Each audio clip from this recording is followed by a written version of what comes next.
Hey, Cellar Circle. Welcome to your 2025 Winter Wine Club release. I'm Andrew Januik. Scott Moeller. We wanted to tell you a little bit about the wines for the year. So we have two different shipments. We have the red-only shipment, and that is going to include the 2022 Stillwater Creek Syrah for Novelty Hill and the 2022 Ciel de Cheval Cabernet for Januik. And then for the mixed club, we are going to have the 2023 Januik Cold Creek Chardonnay and the 2022 also Stillwater Creek Syrah.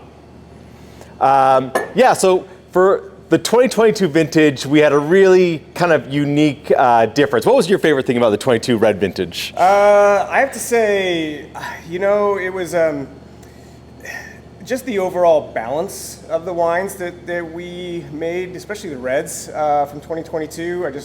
There was a kind of a sense of almost seamless balance to them almost right away. The tannin integration was great with it. And I think it over the course of the aging in the barrels, I think it just really followed along those lines. I thought we worked really well together as far as blending and such went, and the wines are exceptional. So. I know, definitely a little bit unique. It was a cooler vintage in a lot of ways. Things started later, so we had a cool spring. We really didn't start picking it till about the third week of September, which is very atypical for the Columbia Valley. But then we had this great weather through the end of September into early October to really get some nice ripening. And I think it really shows with these wines, like you said, balance, where you're getting that great fruit character that you come to expect from the Columbia Valley, but still with really bright acid. The Stillwater Creek Syrah, has some kind of like slight spice, a little bit of meaty character, but then like you expect from the Royal Slope where Stillwater Creek is, again, that kind of nice acidity to balance that out. And then for Red Mountain, the Ciel de Cheval, I think that it's always, to me, most characterized by its structure. You get beautiful, intense tannins. It takes longer for them to integrate, but once they do, once it's in bottle for 3-6 months, it's really just such a spectacular, classic Washington State Cabernet. And then how about for the 23 Cold Creek Chardonnay? Cold Creek, we're so blessed to be able to be working with this fruit. Thank you to everybody, Mike, your dad, and such, continuing on this legacy with this wine. It's just such a special wine. It ages so well.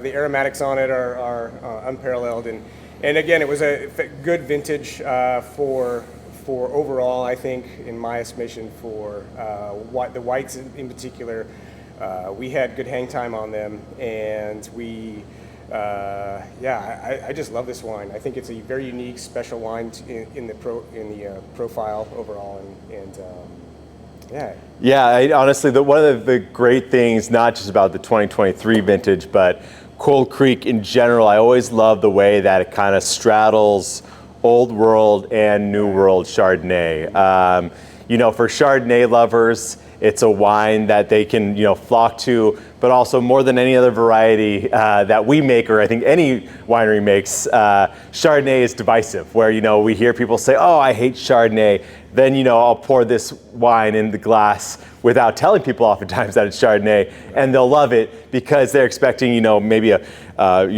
buttery, oaky, all that, but it can really, when done right, be so elegant and bright and refreshing while still having kind of that oomph that you're looking for from Chardonnay. So, all three of these wines, so excited about. Definitely. Hope you all enjoy them. Hope we all see you at the winery soon, and cheers.